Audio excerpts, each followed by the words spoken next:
Shalom Bapak Ibu Saudara yang dikasihi oleh Tuhan kita Yesus Kristus. Berjumpa kembali di dalam program seri pendalaman Alkitab.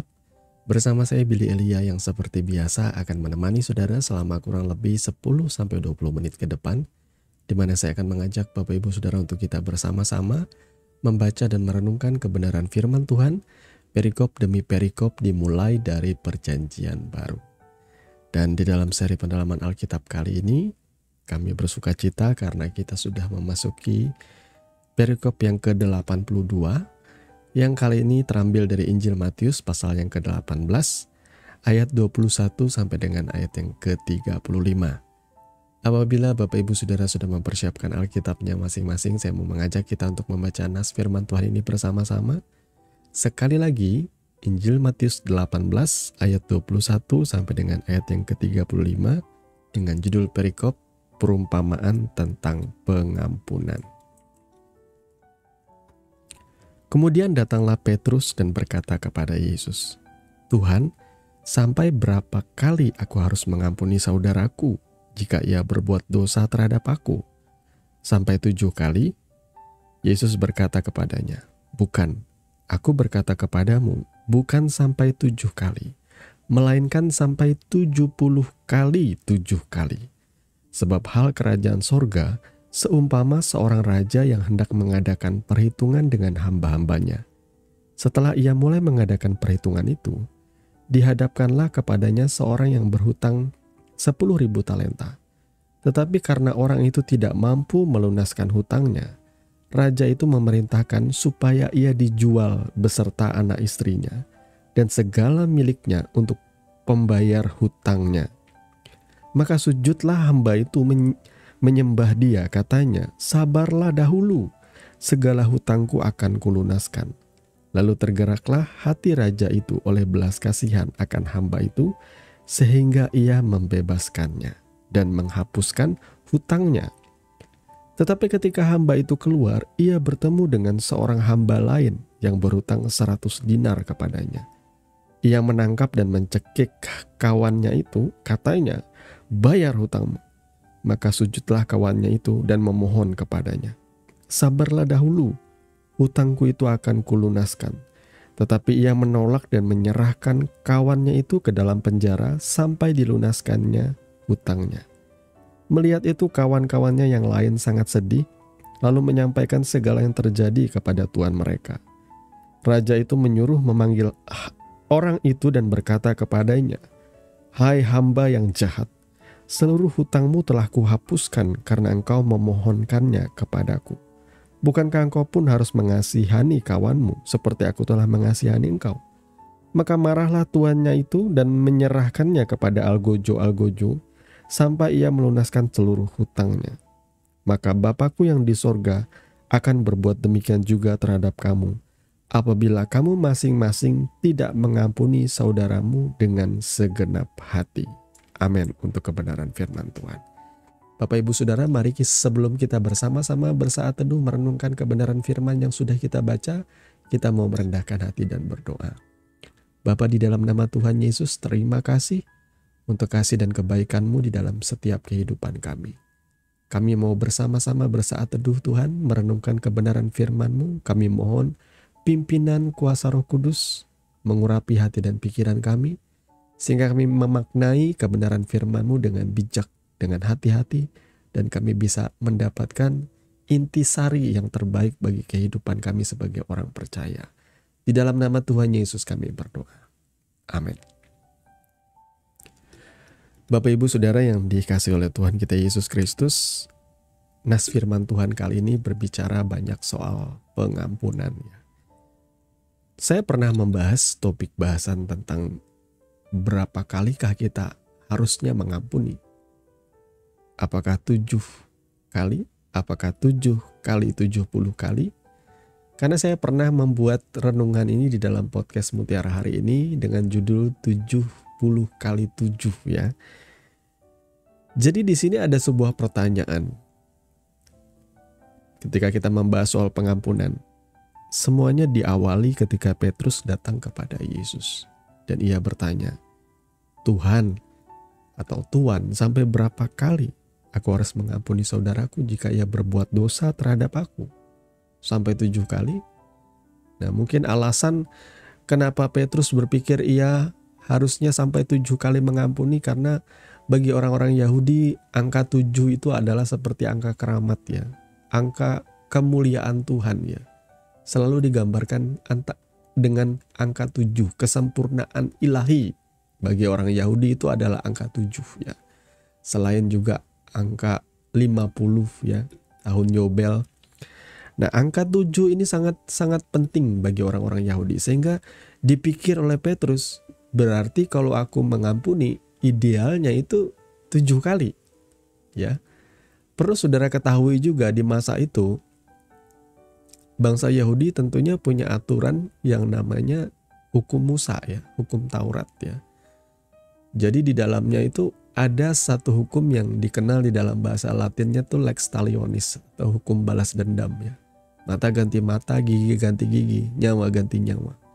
Dan itu tersusun, dijelaskan dengan begitu rapi di dalam kitab Taurat Musa ya. Karena di dalamnya ada begitu banyak penjelasan tentang apa yang terjadi, misalnya ada ternak kita yang mencelakakan orang, apa yang harus diperbuat seperti itu. Ada aturan-aturan yang sangat detail mengenai Taurat ya, tentang pembalasan seperti itu. Tetapi bagi Yesus, dia tidak mengajarkan hukum ini. Dia mengajarkan yang berbeda. Karena Tuhan Allah kita memberitakan tentang berita damai sejahtera dan kasih dari surga bagi setiap umatnya. Tuhan itu adalah kasih. Lalu kenapa hukum Taurat itu begitu keras? Karena latar belakang hukum Taurat itu diberikan eksklusif hanya kepada orang Israel untuk menuntun mereka seperti layaknya orang tua yang mendidik anaknya. Karena kita harus melihat lagi kepentingan dari hukum Taurat itu diberikan bagi orang Israel. Kenapa? Karena mereka bangsa yang tidak mengenal Tuhan, dalam tanda kutip ya, lama tidak melihat Tuhan. Mereka cuma teringat kepada perjanjian antara Abraham, Ishak dan Yakub, dan mereka hidup di tengah-tengah bangsa Mesir sehingga mereka melupakan pekerjaan Tuhan di dalam kehidupan mereka. Jadi intinya mereka harus ditatar atau diajar ulang layaknya seorang anak kecil yang tidak mengerti satupun tentang Tuhan. Jadi mereka diajar dengan hukum. Beda dengan Abraham. Abraham mengenal Tuhan lewat perjalanan hidupnya. Jadi Abraham tuh bergaul karib dengan Tuhan, melangkah bersama Tuhan, dituntun, dipimpin oleh Tuhan menuju ke tanah yang dijanjikan. Sementara bangsa Israel ini, mereka terbiasa hidup di tengah-tengah orang Mesir dengan cara peribadatannya orang Mesir, dengan cara hidupnya orang Mesir, gaya hidupnya orang Mesir, standar-standar moralnya orang Mesir. Sehingga perlu diberikan hukum. Karena itu terjadinya mendadak ya, dalam satu waktu mereka dibawa keluar oleh tangan Tuhan yang kuat dari bangsa Mesir itu, dan mereka harus dididik di padang gurun dengan nilai-nilai aturan-aturan yang berasal dari Tuhan. Dan itu memang terasa berat, saudara ya. Saudara bisa membayangkanlah, saudara terbiasa hidup di lingkungan yang keras gitu ya, di lingkungan yang serba bebas melakukan apapun sesuka-suka hati saudara. Tiba-tiba saudara diambil untuk menjadi anak seorang raja, di mana menjadi anak seorang raja itu ada begitu banyak aturan-aturan di dalamnya yang harus saudara taati. Itu sulit saudaraku ya. Kalau saya membayangkannya saja itu sulit sekali. Mengubah kebiasaan-kebiasaan itu sulit. Ketika kita menjadi orang percaya, bukankah kita juga diajarkan kebenaran-kebenaran di dalam Alkitab dengan standar moral yang sangat tinggi? Ya, Yesus tidak hanya mengajarkan jangan berzina, tetapi tidak sekedar perbuatan yang dimaksud di sini. Bahkan ketika kita memandang perempuan dan mengingini dalam hati, kita sudah berzina. Jadi hukum Tuhan itu sangat kuat, sangat keras. Ya, hukum standar moral ilahi itu sangat kuat. Bisakah saudara melakukannya? Gak bisa. Ketika saudara terpojok dalam keadaan yang terpojok, saudara pasti akan punya mekanisme perlindungan diri yang namanya berbohong. Berbohong itu bukankah dosa ya? Alkitab berkata jangan berdusta. Itu adalah dosa, itu adalah pelanggaran terhadap firman Tuhan. Nah, manusia kita ini sulit ditatar karena kodratnya itu kita sudah terjual di bawah dosa, daging kita ini jatuh di dalam dosa. Ketika kita mendisiplinkan daging kita semata dengan hukum itu berat, saudaraku. Tapi kalau kita sebagaimana Abraham hidup, mengasihi Tuhan. Karena saudara mengasihi Tuhan, maka dengan sendirinya saudara pasti tidak ingin menyakiti Tuhan. Ya, kalau orang mengasihi itu gimana saudara ya? Kasihilah Tuhan Allahmu dengan segenap hatimu, dengan segenap jiwamu, akal budi kekuatanmu. Ketika saudara mengasihi Tuhan, saudara dengan sendirinya dari dalam hati saudara akan menjauhi yang namanya dosa dan pelanggaran. Nah, tapi kalau orang yang cuma dikasih hukum, dia tidak mengasihi Tuhan, dia merasa hukum itu berat. Berat untuk dilakukan, aku tidak sanggup. Seperti ini, seperti itu. Berat, saudara ya. Makanya hukum lex talionis itu adalah hukum yang biasa dilakukan di zaman itu. Cuma masalahnya di sini bangsa Israel pada waktu itu ada di bawah penjajahan kekaisaran Romawi. Jadi tidak sepenuhnya hukum-hukum Taurat itu bisa diberlakukan sebagai hukum sipil. Saudara ya, mereka tidak bisa sekonyong-konyong membunuh orang seperti itu karena berzina sekalipun mereka tertangkap. Katakanlah, saudara tentu ingat ketika ada seorang perempuan yang kedapatan berbuat zina ya. Kemudian kalau menurut hukum Musa, perempuan ini harus dilempari dengan batu sampai mati, dirajam ya. Namun masalahnya di masa itu ada satu hukum sipil yang berlaku bahwa pembunuhan itu tidak bisa seenaknya itu dilakukan ya. Harus ada langkah-langkah hukum ya. Karena itu adalah era yang mulai memasuki zaman yang berbeda, saudara ya. Ada intervensi dari bangsa Romawi pada waktu itu yang membuat hukum sipil bahwa orang tidak boleh sembarangan dibunuh hanya karena dia berzina seperti itu. Makanya itu sebuah jebakan bagi Yesus sebenarnya. Ketika pertanyaan itu dilontarkan oleh orang-orang ahli-ahli Taurat ya, para pemimpin agama kepada Yesus, perempuan ini kedapatan berbuat zina, apa yang harus kita berbuat? Kalau Yesus menginisiasi pembunuhan dengan cara dirajam, ia sedang melawan hukum sipil. Ia bisa ditangkap. Tetapi Yesus memberikan jawaban yang luar biasa. Nah, inilah hikmat Tuhan, saudara ya. Kalau ada di antara kalian yang tidak berdosa, biarlah dia yang pertama melempari perempuan ini. Satu persatu orang mulai pergi.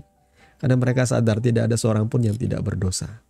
Nah, Bapak Ibu Saudara yang dikasihi oleh Tuhan kita Yesus Kristus, Yesus mengajarkan di sini kepada Petrus bahwa mengampuni itu tidak cuma sekedar lambang kesempurnaan ilahi 7 kali. Mengampuni itu harus 70 kali 7 kali. Sebenarnya tidak ada angka di sini, bukan soal angka. Kalau 70 kali 7 kali itu kan 490 kali, saudara ya. Ya, correct me if I'm wrong, saudara ya. 70 kali 7 kali kan 490 kali ya. Jadi kalau kita mengampuni saudara kita yang berbuat dosa terhadap kita, apakah sampai titik pada 490 kali dan setelah dia masuk ke 491, jadi kita boleh marah terhadap dia atau menyerahkan dia kepada hakim? Tentu tidak seperti itu ya. 70 kali 7 kali pengampunan yang kita berikan kepada seorang saudara yang berbuat dosa kepada kita, bagi saya itu sudah terlalu banyak. Seumur hidup saya berteman atau memiliki sahabat atau memiliki saudara, mereka tidak pernah melakukan kesalahan yang bahkan hampir 10 kali pun tidak pernah. Ya. Kesalahan-kesalahan bahkan saya hampir tidak mengingat sama sekali siapa ya saudara-saudara saya yang pernah melakukan ya. Mungkin kita ada kelas-kelas di masa muda, ego-ego kita waktu masih bocil lah seperti itu yang suka tidak berpikir panjang. Mungkin kita bisa ingat, tetapi kita akan maklumi ya, itu kan aku dulu masih muda ya. Aku belum paham tentang kehidupan, belum makan asam garam dunia ini. Tapi setelah saya pikir-pikirkan, saudara, tidak ada sampai bahkan 5 sekalipun gak ada kesalahan saudara saya yang bagi saya itu bermasalah. Apalagi 490 kali. Kalaupun saudara harus melakukan seperti itu, saya percaya ketika engkau terus mengampuni, 1 kali engkau mengampuni, 2 kali engkau mengampuni, 3 kali engkau mengampuni, 4, 5, 6, 7, 10, 20, 30, 50, 100. Lama-kelamaan mengampuni itu adalah menjadi sifat saudara. Saudara akan memiliki sifat seorang pengampun. Kenapa? Karena Bapa kita kan Maha Pengampun. Jadi Tuhan itu selalu pengen kita tuh menggambarkan atau menyatakan Tuhan di dalam hidup kita. Kalau Tuhanmu tuh Maha Mengampuni, maka engkau sebagai anak-anaknya juga harusnya mengampuni. Saudara ya. Jadi di sini Tuhan Yesus memberikan satu perumpamaan ya. Dia berkata bahwa hal kerajaan sorga itu seumpama seorang raja yang hendak mengadakan perhitungan dengan hamba-hambanya. Dan lagi-lagi ini adalah bahasa sastra di era abad pertama. Bahasa-bahasa mereka tuh selalu menggunakan perumpamaan. Dan Yesus menggunakan perumpamaan karena begitulah adanya. Tuhan itu adalah pribadi yang ingin menyatakan dirinya, ingin menyatakan apa yang ada di dalam pikirannya secara kontekstual supaya orang paham. Ya. Jadi maka saya pribadi juga kadang enek. Ya, ini mungkin juga teguran bagi setiap kita. Kadang saya tuh enek. Kalau ada hamba-hamba Tuhan yang kalau khotbah dia tidak berusaha untuk menyampaikan segala sesuatu itu dengan kontekstual yang jelas, yang bisa dipahami. Tetapi ia berusaha menggunakan istilah-istilah yang membuat orang bingung. Dan seolah-olah menilai, oh pantas saja Bapak ini pendetanya sampai gelar doktor. Makanya bahasanya tinggi. Saya pikir saudara kalau sampai gelar magister atau doktor harusnya saudara semakin luwes menyampaikan kebenaran firman Tuhan dan bisa menyampaikan pokok-pokok kekristenan yang dengan lebih bagus, dengan lebih praktis. Itu seharusnya bagi orang-orang sekolah-sekolah yang tinggi. Bukan sebagai pembuktian bahwa saudara tuh punya wawasan luas lah. Tetapi orang tidak menangkap kebenaran firman Tuhan yang saudara sampaikan. Saudara ya. Jadi di sini saudara perhatikan Tuhan Yesus memberikan perumpamaan. Perumpamaannya sudah sangat jelas. Sudah sangat amat jelas ya. Tidak perlu saya baca ulang. Bahwa ada seorang raja yang mengampuni hambanya yang berhutang. Awalnya raja ini mau menjual orang ini, bayangkan ya. Saking orang ini gak bisa bayar utangnya sampai ada maksud untuk menjual dia dan keluarganya. Demi melunasi utang. Dijual jadi apa? Jadi budak biasanya saudara ya. Jadi hamba. Ya, biasa seperti itu terjadi. Jual beli budak itu biasa di era itu. Nah, tetapi di sini ketika hambanya ini memohon pengampunan, ya, walaupun si hamba yang berhutang ini berkata, aku akan melunasi, tetapi raja ini tergerak oleh belas kasihan sampai dia berkata, aku membebaskan engkau dan menghapus hutang-hutang. Nah, harusnya nih ya, kalau orang yang sudah dibebaskan utang, dibebaskan dari hukuman, dibebaskan dari penjara, kurungan, harusnya saudara juga punya mental, punya hati yang seperti itu kepada sesama. Tetapi tidak dengan hamba ini. Dia malah mencari sahabatnya yang berutang dengan dia dan dia tagih utangnya. Ketika hambanya memohon, ketika temannya ini memohon kepada dia untuk berikan kesempatan, berikan tenggang waktu untuk aku melunasi utang, dia enggak. Dia justru menyerahkan orang ini untuk dimasukkan ke dalam penjara. Nah, ini sudah sangat amat jelas saudara ya. Betapa enggak punya belas kasihannya orang ini. Bukankah tadi utangnya sudah sangat amat banyak itu dihapuskan oleh raja. Sekarang temannya punya utang dengan dia. Boro-boro dia ampuni, dihapuskan. Enggak. Dia serahkan ke dalam penjara. Maka orang seperti ini itu tidak mencerminkan sebagai orang yang diselamatkan. Ini adalah catatan bagi setiap kita. Kalau saudara berkata bahwa aku sudah ditebus oleh Tuhan, aku sudah diampuni oleh Tuhan, aku sudah diselamatkan dari maut oleh Tuhan. Apakah kehidupan saudara menggambarkan seperti itu? Menggambarkan pribadi Tuhan itu? Atau ada di antara saudara masih hidup dalam dendam? Adakah di antara saudara hari ini menjadi orang yang saling membenci dan saling tuntut-menuntut, mengirimkan somasi demi somasi, saling ribut di pengadilan? Saya tidak tahu. Kalau misalnya memang masalahnya ini harus diselesaikan dengan pengadilan, ya saya bisa bicara apa. Tetapi kalau misalnya dalam hal ini saudara sebenarnya bisa berbelas kasihan. Dan saudara bisa mengurungkan niat untuk membuat ribut ini dan memaafkan. Maka saudara sudah melakukan kebenaran firman Tuhan. Tapi kalau saudara memaksakan ribut dengan penuh amarah, penuh dendam, itu saudara tidak sedang mencerminkan orang yang diselamatkan. Malah saudara terlihat seperti orang yang tidak punya belas kasihan. Saudara tidak menjadi man of God, umat kepunyaan Tuhan. Banyak sebenarnya dalam hidup ini saudara ya, hal-hal yang kalau seandainya kita tarik ke dalam harga diri kita, ego kita bisa saja memperkarakan orang-orang.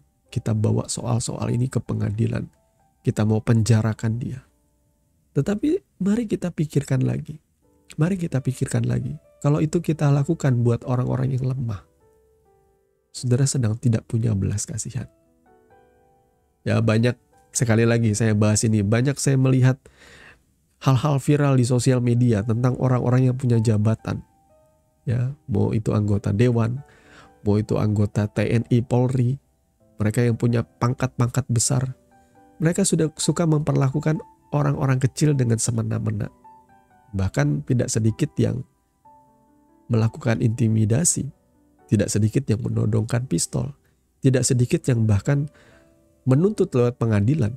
Untuk orang-orang kecil ini, bagi saya, saudara sudah mencoreng Kristus, lebih-lebih kalau saudara adalah orang percaya. Orang akan bilang bahwa, aduh, apakah di dalam kekristenan tidak diajarkan yang seperti ini, saudara ya? Kita diajarkan untuk mengampuni. Ini menjadi sebuah catatan bagi kita, saudaraku. Kalau saudara dan saya sudah diampuni dosa-dosanya, saudara yang tadinya harusnya, patutnya kita ini berada di dalam neraka, dijual di sana, terjual oleh karena dosa. Tapi oleh anugerah kasih karunia saudara sudah diluputkan dan diampuni. Maka sudah sepantasnya saudara juga mengampuni. Saya tidak tahu sampai batasan apa saudara bisa melepaskan pengampunan. Tapi saya mau katakan saudaraku ya, kalau Tuhan mau mengajarkan saudara mengampuni, maka saudara harus melakukannya. Abaikan saja egomu, abaikan saja harga dirimu. Di mana ada raja di atas segala raja yang mau tergantung di atas kayu salib, dihina, dipermalukan, ditelanjangi sedemikian rupa. Tanpa perlawanan. Dia adalah raja segala raja. Kalau dia memikirkan kehormatan dan kemuliaannya, maka tidak ada seorang manusia pun yang patut, yang tidak ia binasakan saat itu. Tapi karena begitu besar cinta kasihnya kepada setiap kita, maka ia rela dipermalukan, direndahkan, diludah, dianiaya, disiksa, bahkan sampai mati digantung di atas kayu salib. Karena apa? Karena itu dah keadilan Tuhan. Kasihnya menang atas dosa-dosa setiap kita.